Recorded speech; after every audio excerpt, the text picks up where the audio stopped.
አንቺ እኮ ህይወቴን ቀመተሽኛል። ባሌን፣ ወንድሜን፣ እህቴን፣ ሁሉንም ነገሬን ቀመተሽኛል። ዛሬ እገልሻለሁ። እባክሽ ሳሮን ረጋ በይ። ምንድን ነው የተፈጠረው ንገረኝ። አንተን እደፋለሁ። እሺ ሳሮን እባክሽ አውርጁ። ይሄ መፍትሄ አይሆንም። ህይወቴን ቀማሽኝ። እውነቴን ነው የምለው። እገልሻለሁ። እሺ አንቺ በህይወት ከምትኖሪ ገድዬሽ ብታሰር ይቀለኛል።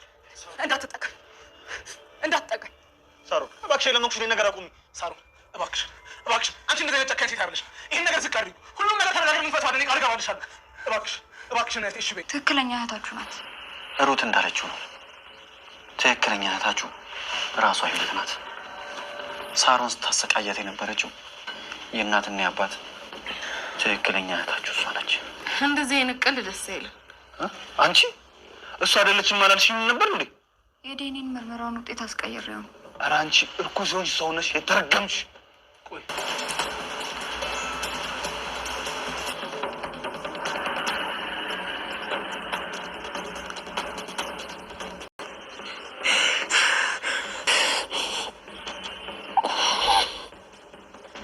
እውነት አንቺስ ሙች እህትና ወንድም አብሮ ስንት ነገር ሲያደርጉ፣ ኧረ አንቺስ ቀውስ ነሽ። እውነት ሙች ህይወቴ ታናሽ እህት ናት። ሳሮ ረጋ ለማለት ሞክሪ፣ ተረጋጊ። ቆይ እንዴት ሩት እየቀለድኩ ነው በይ። እኔን ነገር መቋቋም አልችልም። ሽ ላይ ያንን ሁሉ ክፋትና ጨካኔ ስታደርጊ ፈጣሪ ስሜቱ እንዲገባሽ ብሎ ነው ይህንን ሁሉ ነገር ያደረገው። ሳሮን በቃ እጅሽን ለፖሊስ ስጪና ቅጣትሽን ተቀበይ።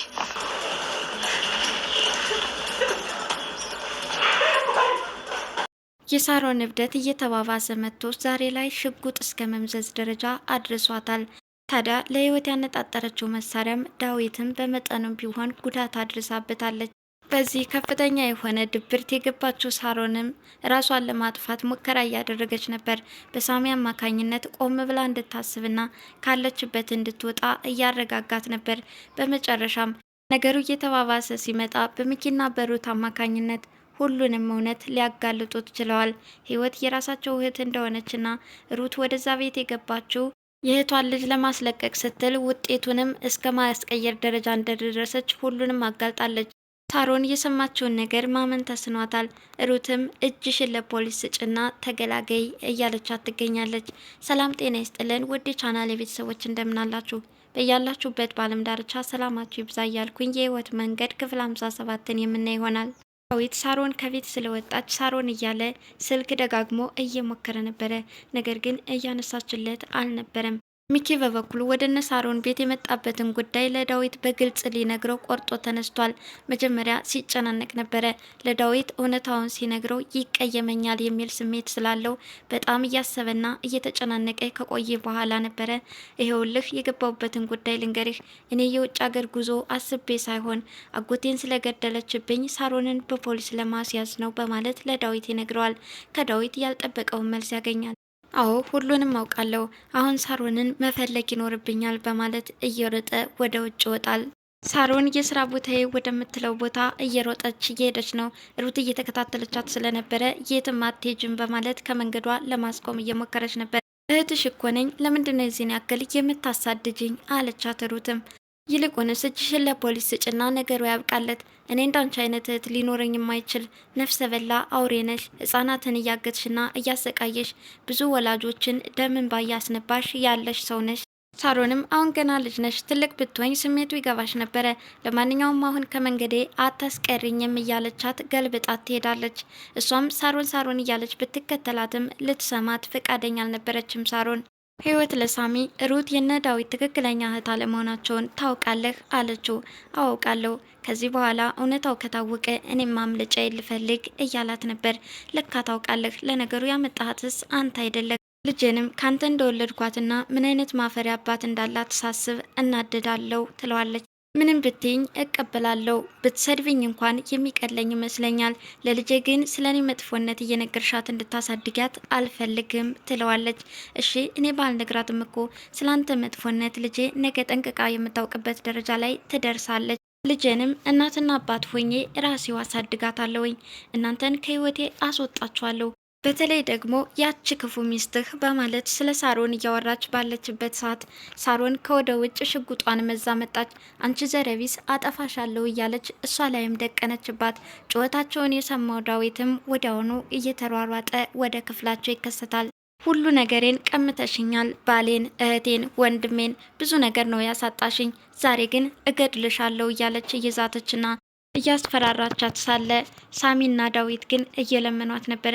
እባክሽን ተረጋግተሽ ቆም ብለሽ አስቢ እያሏት፣ እሷ ግን መስሚያ ጥጥ ነው ያለች ትመስላለች። በመጨረሻም የተኮሰችው ጥይት ዳዊት ላይ ያረፈ። ያሰበችው ያልሆነላት ሳሮንም መኝታ ክፍል ዘግታ እያሰበችና እየተጨናነቀች ነበረ። ሳሚ ወደ ክፍሏ ሲመጣ እሱ ላይ ደቀነችበት። ሳሮን ተረጋግተሽ አስቢ፣ ዳዊት ብዙ ደም ፈሶት ስለነበረ ህይወት ሰጥታው አሁን ላይ ደህና ነው። እጅሽን ለፖሊስ ብትሰጭ ደግሞ ነገሩ ያበቃለታል። ሳሮን እጇን ለፖሊስ ከመስጠት ይልቅ ራሷን ማጥፋት እንደሚቀላት ትናገራለች። ቆም ብለሽ አስቢበት፣ ተረጋጊ እያላት ቢሆንም እሷ ግን አንዳችሁም ቢሆን ወደ ክፍሌ እኔን ፍለጋ እንዳትመጡ እያለች ጥይቷን በመደቀን እያስፈራራችና እየዛተችበት ነበር። ዳዊትም እህቱ ጉዳት ካደረሰችበት በኋላ ደም ሰጥታ የታደገችውን ህይወት እያመሰገናት ነበረ። እህቴ እንደዚህ አይነት ጸባይ አልነበረባትም፣ ዛሬ ምን እንደሆነች አላውቅም፣ ብቻ በብዙ ነገር ተቀይራለች። መስመሯን እየሳተች ስትመጣ ልቆጣጠራትና ካለችበት ልመልሳት ይገባ ነበረ፣ ጥፋቱ የኔ ነው እያለ ራሱን እየወቀሰ ይገኛል። ሚኪና ሩትን በበኩሉ እኔ ሩጫዬን ጨርሻለሁ፣ በአንቺ በኩል ያለውን ከዚህ በኋላ ተናግረሽ ተገላገይ እያላት ነው። እሺ በቃ ዛሬ ማታ ልናገር ዝግጁ ነኝ አለችው። ሩትም ሳሮን ክፍል ዘግታ በተቀመጠችበት ዳዊት አንኳኩቶ ይገባል። ዳዊት በጣም ይቅርታ፣ እኔ ያሰብኩት ላንተ አልነበረም። ዳዊትም እኔም ይቅርታ ልጠይቅሽ ይገባል፣ እዚህ ደረጃ ስትደርሽ ዝም ልልሽ አይገባም ነበር ይላታል። ሳሮንም ወንድሜ የምትወደኝ ከሆነ እዚህ ሀገር እንደወጣ እርዳኝ፣ እኔ እስር ቤት መግባት አልፈልግም። ዳዊትም በፍጹም አላደርገውም፣ እንደ ስራሽ ቢሆንና እናቴ ባታዝንብኝ ኖሮ በጭራሽ ይህንን እድል እንኳን እንዳታገኘው አደርግሽ ነበር በማለት ያስፈራራታል። ሳሮንም እያመጣው የማኖራችሁ በእኔ ገንዘብ እኮ ነው፣ እንዴት አሁን ትከሰኛለህ እያለችው ቢሆንም እኛ ወንጀል ሰርተሽ የምታመጪው ገንዘብ መሆኑን ብናውቅ ኖሮ ቅንጣት ታክል አንቀምስም ነበር ይላታል። ታውቂያለሽ ሚኪም የውጭ ሀገር ጉዞ አስቦ ሳይሆን አጎቱን ስለገደልሽበት ሊበቀልሽ እዚህ ቤት ድረስ እንደመጣ በማለትም ይነግራታል። በዚህ ድንጋጤ ውስጥ እንዳለች ሚኪም ተከታትሏቸው ወደ ክፍል ይገባል። አንቺ ነፍሰ በላ ጭራቅ አውሬ ነሽ፣ አጎቴን ገለሽ እናቴን እድሜ ልኳን ስታስለቅሻት ኖርሽ፣ ለገንዘብ ብለሽ ነው አይደለ እንደዚህ አይነት ወንጀል የምትሰሪው? ዛሬ ራስሽ እጅሽን ለፖሊስ ካልሰጠሽ እኔ ራሴ ፖሊስ አመጣለሁ በማለት ያስፈራራታል። ውጡልኝ፣ ላያቸው አልፈልግም፣ እኛም ልናይሽ አልፈልግም በማለት ዳዊትም ሚኪን ይዞት ወደ ውጭ ይወጣሉ። ሳሮንም ወንጀሏን እያስታወሰች ለካ መርከብ የሚኪ አጎት ነው፣ ምንድን የማደርገው? እጄን ለፖሊስ ከምሰጥ ይልቅ ተረጋግተሽ አስቢ ሳሮን፣ እዛ ከሄድኩኝማ እድሜ ልኬን ነው የምበሰብሰው እያለች ብቻዋን እያወራች ነው። ዳዊትና ሚኪም አብረው ወደ ውጭ ከወጡ በኋላ ፖሊስ ይዘን እንምጣ እያለ ነበረ ሚኪ። እስኪ ራሷ እንድታደርገው ተረጋግተን እናስብ አለ ዳዊት። እኔ እስካሁን አንተን አክብሬ ምንም ሳላደርግ ቆይቻለሁ፣ እሷ እንደምታያት ግትር ናት፣ ልታደርገው አትችልም። አንተ የማታደርገው ከሆነ እኔ ዛሬ ፖሊስ ይዤ እመጣለሁ በማለት ትቶት ይሄዳል። ህይወት ሩት የነ ዳዊት እህት አለመሆናቸውን ካወቀች በኋላ ብዙ ጥያቄዎችን እያቀረበችላት ነበር። ልጄን ስላገኘሽልኝ እጅግ አድርጌ አመሰግናለሁ፣ የነ ዳዊት ትክክለኛ እህታቸው ግን የት እንደሆነች ልታውቂ ትችያለሽ እያለች እየጠየቀቻት ነበር። ሩት ግን ለህይወት ጥያቄ አድበስብሳ ከማለፍ ውጭ የምትፈልገውን ጥያቄ አልመለሰችላትም ነበረ። ሳሚም በበኩሉ ህይወት እኮ አንቺ ትክክለኛ የነ ዳዊት እህት አለመሆንሽን አውቃለች፣ በጊዜ መሄጃሽን ፈልጌ፣ እኔ እስካሁን ያጠራቀምኩት ገንዘብ አለ፣ እሱን ይዤ መሄጃዬን እያመቻቸው ነው እያላት ነው። ሩትም እኔስ መሄጃ የሌለኝ ይመስልሃል ወይ? በጣም ሞኝ ነህ፣ ገንዘቡ ደግሞ የኃጢአት ገንዘብ ስለሆነ ምንም አይጠቅምህም አለችው። እና ላቃጥለው ምን ላድርገው? ለእኔ ቢጤ ስጣቸው አለችው። ሳሚም ለካ ሳሮን ይህን ሁሉ ገንዘብ ያጠራቀመችው ህጻናትን እየሸጠች ነበረ፣ ለማንኛውም ለራሷ መልስላታለሁ በማለት ለሩት እየነገራት ነበር። ይህ ገንዘብ ከምስኪኖች የተሰበሰበ ገንዘብ ነውና ለነሱ ብትሰጣቸው ይጠቅማቸዋል፣ በህይወትሽ በጣም ቁም ነገር ተናገርሽ በማለት ለሩትም አድናቆትን እያቀረበላት ነበር። ሩት ለወንድሟ በመደወል ህይወት ትክክለኛ የነ ዳዊት እህት መሆናቸውን ዛሬ ማታ እናገራለሁ በማለት ሁሉንም እውነታ እንደምታፈርጠው እየነገረችው ነበር። እሱም ራሷን እንድትጠብቅ እያስጠነቀቃት ቢሆንም ሩት ግን የመጣውን ሁሉ በጸጋ ለመቀበል ዝግጁ እንደሆነች ገለጸችለት።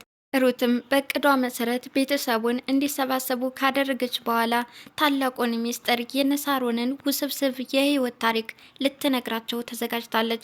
ሁሉም በጉጉት እየተጠባበቋት ነው። ይኸው ሰበሰብሽን፣ ልትነግሪን ያሰብሽውን ነገር ተናገሪ እያሏት ቢሆንም ሩት ግን ፈራ ተባ ማለት ጀመረች። ሚኪ ተረጋግተሽ አስቢና ሁሉንም ነገር በግልጽ አስረጅ ይላታል። እኔ የእናንተ ትክክለኛ እህታችሁ አይደለውም። ከዚህ የከፋው ነገር ቢኖር ትክክለኛ እህታችሁ ይኸው ካጠገቤ ተቀምጣለች በማለት ትናገራለች። የሳሮን ተጋባብሽ እንዴ? ልጅቷ ግን ታመሻል ወይስ ምን እያወራሽ ነው ያለሽው? ይኸው ካጠገቤ የተቀመጥሽው እህቴ አንቺ ነሽ በማለት ዳዊትን በመናደድ ይመልሳል። ህይወትም ትክክለኛ የነዳዊት እህት እሷ መሆኗን ባታውቅም ሩት ግን የነዳዊት እህት አለመሆኗን እንዳወቀች ትናገራለች። ሩትም ትክክለኛ እህታቸው ህይወት እንደሆነች ትናገራለች።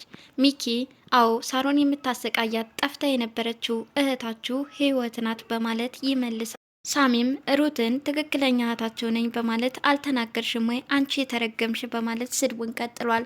ሩትም የዲኤንኤ ምርመራውን እንዳስቀየረችው ትናገራለች። ወረቀቱንም ለህይወት ሰጠቻት። ህይወት እየተንቀጠቀጠች ወረቀቱንም አነበበችው። የነዳዊት እህት እንደሆነችም ይናገራል። ከህይወት ተቀብሎ ዳዊትም አነበበውና አረጋገጠ። ሁለታቸውም በጭንቀት ተዋጡ። ራሳቸውንም ይዘው ስለተፈጠረባቸው ክስተት መቀበል አቃታቸው። ብቻ በፍቅር ዓለም ውስጥ እየነጎዱ የነበሩ ሁለቱ ልጆች ዛሬ ላይ እህትና ወንድም ሆነው ተገኝተዋል። ሳሚም አንቺ የተረገምሽ እህትና ወንድም ስንት ነገር ሲያደርጉ ለምን ዝም አልሽ እያለ መራገሙን ቀጥሏል። እሷም የእህቷን ልጅ እንደታገተችባትና ነፃ ለማውጣት ስትል ወደ ነሳሮን ቤት እንደመጣችና ውጤቱንም በዛ ምክንያት እንዳስቀየረችው ትናገራለች። ሁኔታውን መቀበል ያቃተው ዳዊትም ሩት ላይ ጉዳት ለማድረስ ቢያስብም እኔ መካከል ጫፏን መንካት አትችልም፣ እኔን ግን የፈለገህን ማድረግ ትችላለህ እያለ ዳዊት ከተነሳበት እንዲቀመጥ ያደርገዋል። ህይወት በሰማችው ነገር መቋቋም አቅቷት ራሴ እያለች ሶፋ ላይ እየተዝለፈለፈች ባለችበት ሰዓት ወዲያውኑ ሳሮን ትመጣለች። የሰማሁት ነገር እውነት ነው ወይ ሩት? ይሄ ትክክለኛ ነገር ነው ወይ የምትናገሪው? እኔ የሰማሁትን ነገር መቀበል አልችልም። ህይወት የኔ ታናሽ እህት ናት ወይ እያለች እየጠየቀቻት ነበረ። ሩትም በትክክል ህይወት እህታቸው እንደሆነችና እሷ ወደዛ ቤት የመጣችበት ምክንያት የእህቷን ልጅ ከታገተችበት ለማስለቀቅና ለፖሊስ መረጃዎች ለመስጠት እንደሆነ ትናገራለች። ሳሮንም ምነው አምላኬ በማይሆን ነገር ፈተንከኝ እያለች እያለቃቀሰች ነበረ። ሩትም ይህ ሁሉ የደረሰብሽ ብዙ ሰዎችን ስታሰቃይና ስታንገላች ስለነበረ ነው። አሁንም እጅሽን ለፖሊስ ስጭና ነገሩ ያብቃለት በማለት በቁጣና በንዴት ተናግራት ወደ ውጭ ትወጣለች። ሚኪም በበኩሉ መቀበል ያቃተውን ዳዊትን አሁን ነገሩ አንዴ ሆኗልና ራስህን አረጋጋ እያለ ዳዊትን እያረጋጋው ነበረ። ሳሚም በበኩሉ ለዚህ ሁሉ ጥፋት መነሻው እኔ ነኝ፣ ሩትንም ወደዚህ ቤት ያመጣዋት እኔ ነኝ በማለት ይናገራል። ዳዊት ራሱን ካረጋጋ በኋላ በፍቅር ሲተዋወቃት የቆየውን እህቱን እንደገና ይተዋወቃታል። ሰላምታም ይለዋወጣሉ። ያየችውንና የሰማችውን ማመን የተሳናት ሳሮንም ወደ ውስጥ እየሮጠች ገብታለች። እንግዲህ የህይወት መንገድ ክፍል 57 የዛሬውን ይመስላል። በቀጣይ እስከምንገናኝ ድረስ መልካም ጊዜ ይሆንላችሁ እያልኩኝ ለዛሬ ተሰናበትኳችሁ። አመሰግናለሁ።